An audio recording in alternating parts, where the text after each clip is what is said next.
Lord Bishop, Honorable Clergy, ladies and gentlemen, thank you so much for coming today.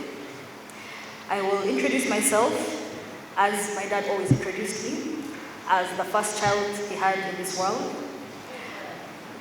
At Sue's wedding and Salome's graduation, they introduced themselves as his favorite child, and he loved it. He loved that we'd fight over him. He loved that we were all convinced that we're his favorite child. So now, as his actual favorite child, thanks. I believe that I speak for all of us when I say we did not expect to be here today.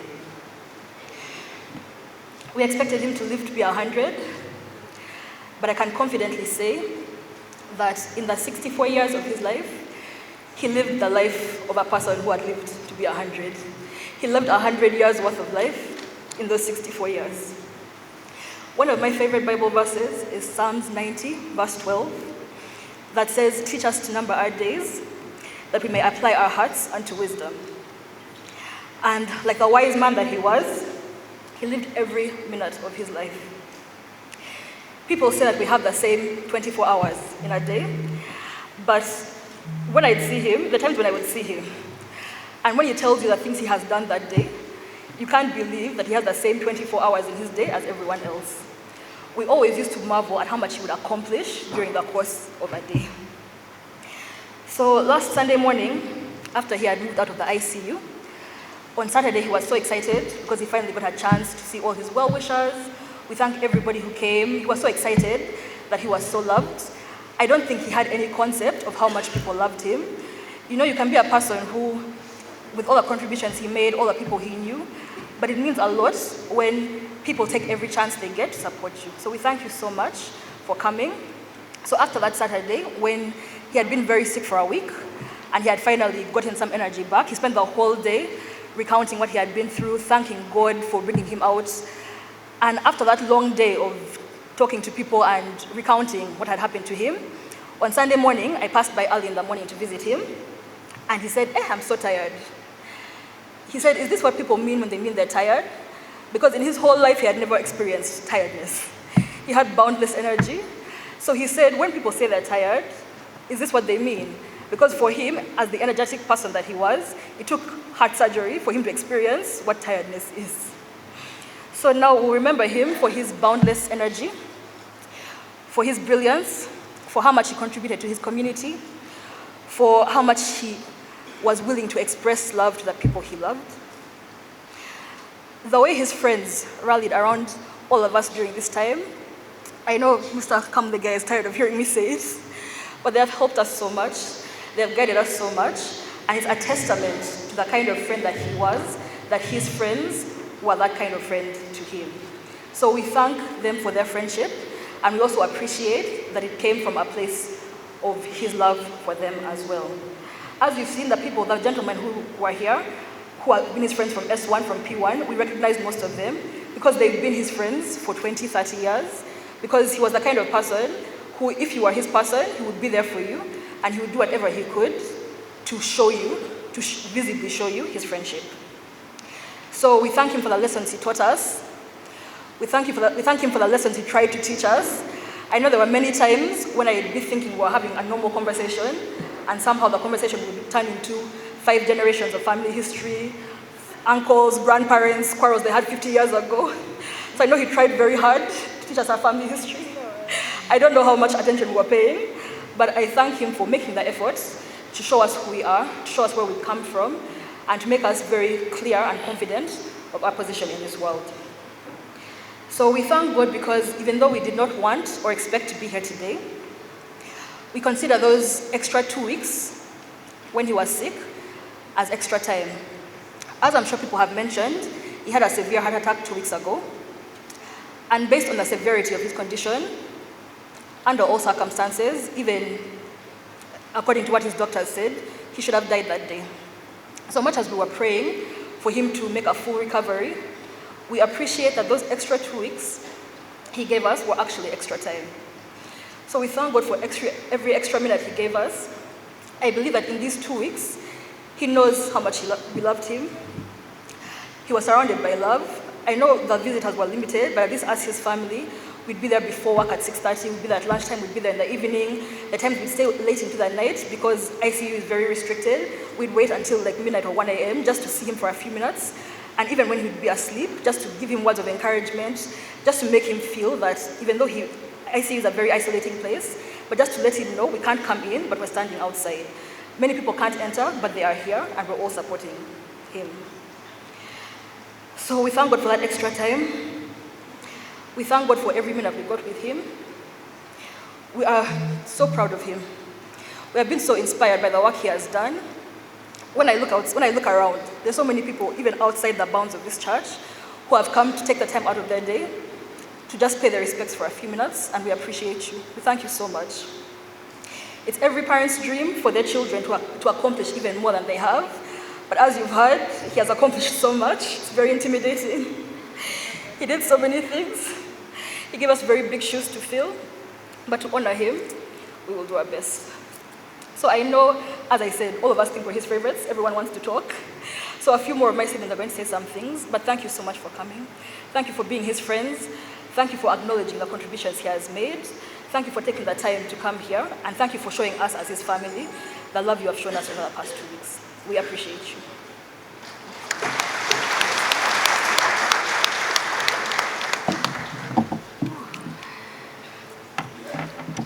Good afternoon.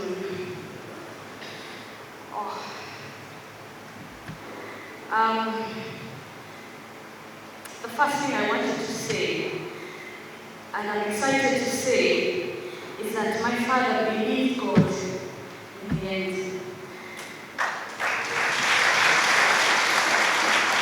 As we joked on Saturday that, your name is going to be Simon Miracle Kagugube. He said, of course, because I am a miracle. So I am sad. We are sad that we rejoice as those who have hope. Fellow believers, we have hope. Mourn as those who have hope.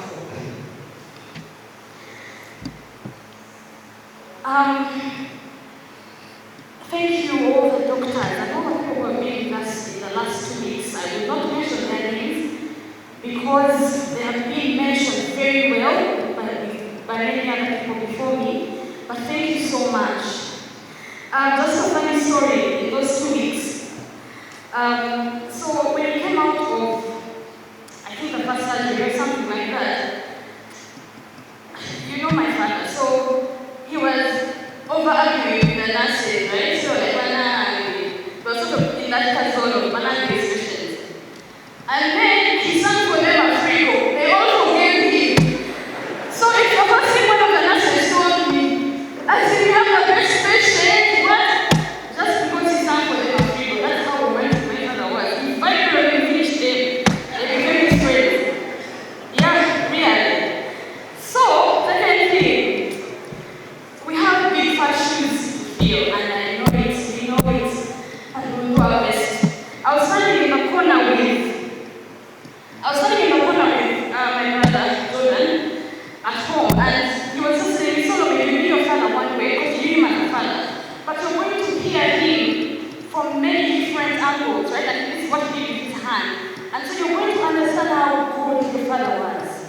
So many of you here, I'm going to look for you and tell me your stories. Because I know.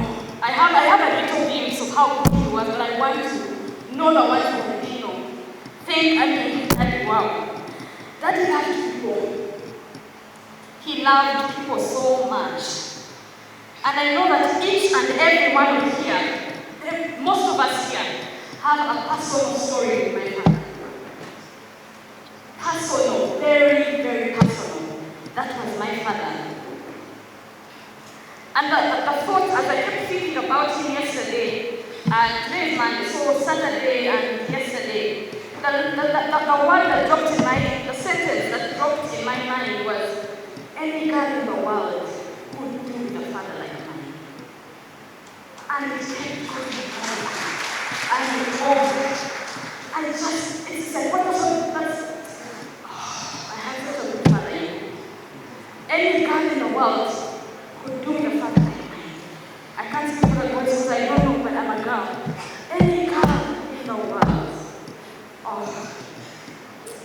I'm so thankful that we both knew it. He knew I loved him, and I knew he loved me. As he nodded his head, I told him something. I told him, he became uncomfortable when he got to worry. He said another way, because you know what? I'm going to tell you, I'm not going to allow you to think it or imagine it. So I'm thankful that I told my father. So I started out with zero regrets. And he knew I loved him, and I know he loved me. I'm thankful so much for that. So I just thought I should tell it to you here, people who have your fathers, eh? Please tell them. Just tell them the joy of knowing that he knows. He knew, and I also know. Because we told each other. Tell them. Don't think it, don't imagine they know. Tell them. Tell them. My dad was a very fun man. And I just thought I should share 3 little stories to just give you a small glimpse of the person that I am going to miss. Because, I got the opportunity to be his daughter. So I want to tell you 5 daughter stories. Just a few of them. The first one that I'm going to really miss is that we had planned to do a father-daughter song on my wedding day. Because I told him that the relatives you can't dance. Okay, he thought he could dance. I told him that yes, you can't dance. And I can dance, you can't dance. I told him that at least you can sing. I can also sing. Let's do a father-daughter song. So we are not going to do that song together. But I'm going to sing a very short chorus for him and also for us. Just now, it says, I'm gonna sing in the middle of the song, louder and louder, you're gonna hear my praises roar, up from the ashes, hope will arise, death is defeated, the King is alive.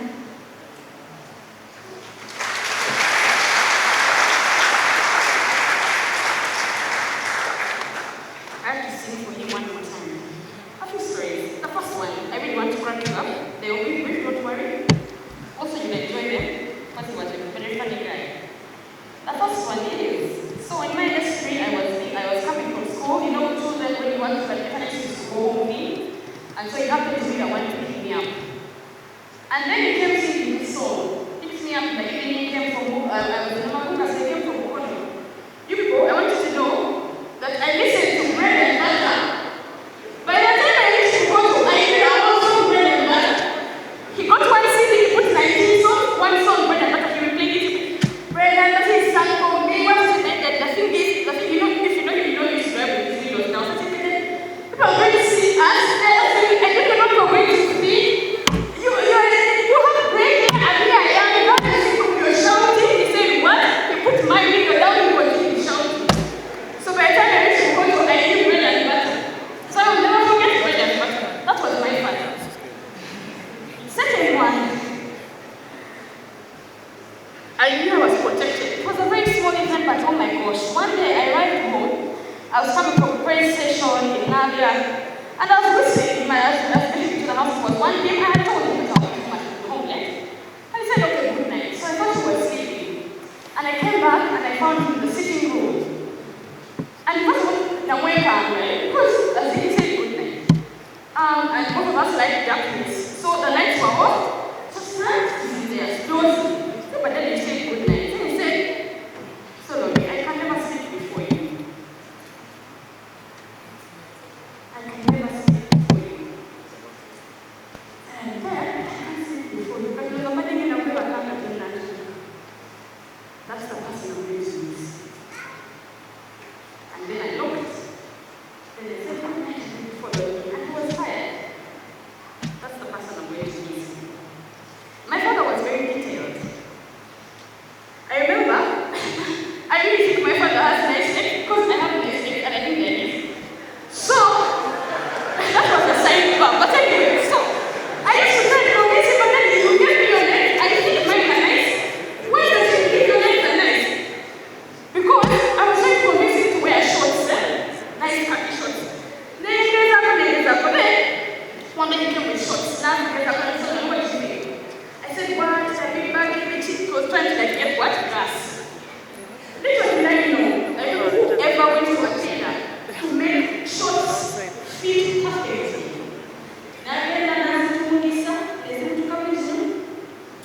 Then I woke up one morning. So the kasari came when you I said, Yongera, that's it. Oh gosh, I'm going to miss my prayer.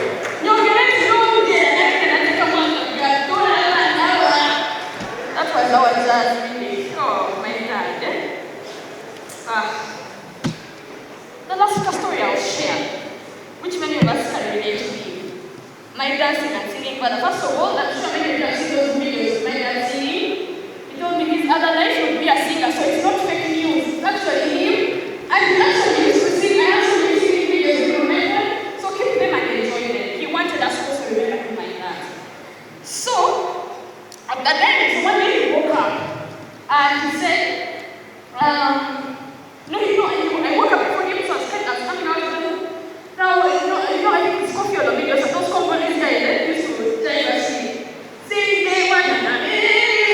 So, I said, now this guy, and I'm what? So I said, today, there is no stage, there is no band. What a caramba, write those companies words. And you know, it's not that you need to continue. But if you say, no, it's a believer, you don't know the words, but you know, it's supposed to be doing. So very nice to know that he didn't know the words he was singing. And I'm the only one who really actually go away of the doors. But he didn't know those companies, so but if you listen to those videos, you would never, I don't know. That was my father. I laughed, I fell off the chair, I said, Daddy, are you really saying what? That's what action is about. Just put on the, yeah guys, he didn't know the lyrics. All those songs he sang. Friends, let me stop because I just wanted you to know the person I'm going to use is my friend. My friend. My father, this is how I'll end. My father literally preached about God in the last 2 weeks of his life. If you got a glimpse of him. How he was, that God had given him another life. And what a miracle he was. And I remember to one of the children that came and he said, Katonda wanantayo.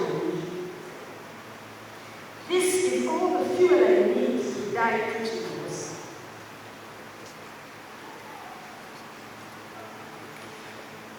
Friends, I will miss my father, I will miss my friend, and I will miss the one man who called me sweetheart. And I will believe it all.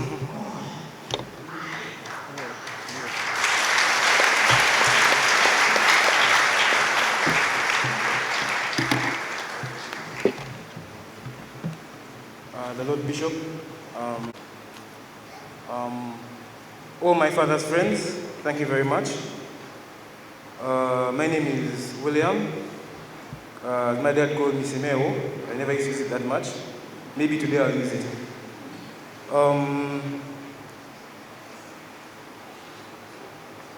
I have thought about this day before, but I can tell you, and I'm sure my siblings can confirm, nothing can prepare you for it. Dad was always the smartest man in the room. And he wasn't scared to tell you. The truth is, as I was sitting there, I was trying to imagine what doctor would say if he was here. Because I'm sure you'd have done a much better job than us preparing these remarks. What I'd like to say is that our dad fought until the end. He was not ready to go. Not that he was not prepared, but my dad was so loving that he was so sure that we'd be here for a much longer time than he was. We were sure of the same thing. Unfortunately, it didn't come to pass. My father loved this church. And one of the things I remember the most after his passing is he said that it would be very important for him to pass through here because in the development stage he felt like it was a place he was putting all his effort into. So I'd like to thank the church. It's a place he really loved. And I'd like to thank them for having us.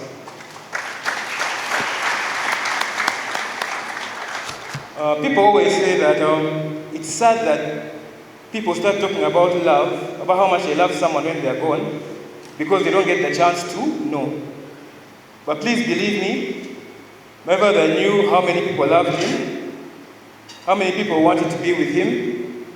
In the hospital, he was asking if there are people out there waiting for him, and he wanted them to come and see him, and he wanted to see them.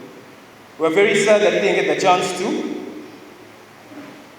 but trust me, he loved his friends, he loved his family. Of course, as he said, he loved to sing, and importantly, he always loved to do what was right. Forgive me, I'd like to just say one thing about my father, just a personal story, to just something I remembered as I was sitting there. He was a man of, it's weird, he was a man of many words, but he could also be a man of very few words.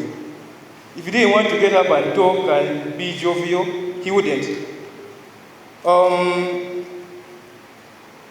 When I became the head prefect of St. Mary's College, Chisubi, I had never told him I was standing, I never told him I was interested in anything like that. So when I finally told him, there was a look in his eye I'd never seen. He just looked at me for a second, I saw him, and we moved on. Yes, we moved on. It was only the time when I finally got my job in DFCU that he sat me down at a place called Humor, I think it's still there, and he told me, do you remember a few years ago when you became the head prefect of SMART? I was like, yes. It's like, for the first time, I saw you take control, I saw you take charge, I saw you take up a responsibility, and I had never actually thought that you'd go down that road. In my life, as I go on, it's something, it was until today that I realized that I've been trying to live that way, even without knowing that it was at that moment that it all came full circle. My dad was wise, he was funny, he had a very infectious smile. I'll just tell you one more story.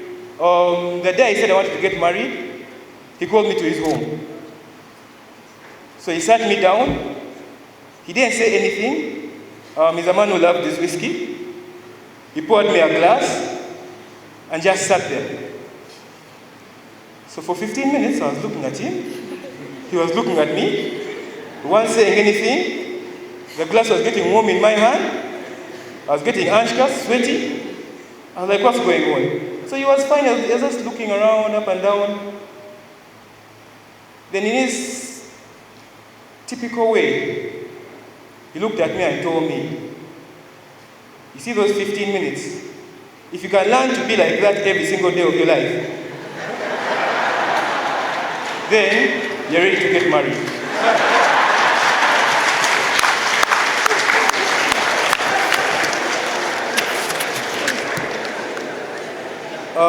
Lastly, to my dear father, this is to Dad. I know I can't fill your shoes. No one can. I've had the people, our guests come up here and talk and say wonderful things about him. But all I can tell him is, yes, I may not be able to fill your shoes, but Dad, you taught me how to walk, and I promise you that walk I will. I was your son. I didn't get a chance to be your friend. I was hoping that I'd get there soon. But I know that one day I will. So from all of us here, we can't say how much we appreciate the love, the encouragement, the messages, the calls, the contributions. The work of Centenary Bank has already been said, I can't say it again. The church was on short notice to help us. The doctors at Victoria Medical Center, Nakasero, Mulago, we can't thank you enough for how much you have helped us. These 2 weeks were tough, but looking back, these 2 weeks were a gift. And the doctors helped give us that gift. And Dad, with his fight, helped us too. So thank you very much.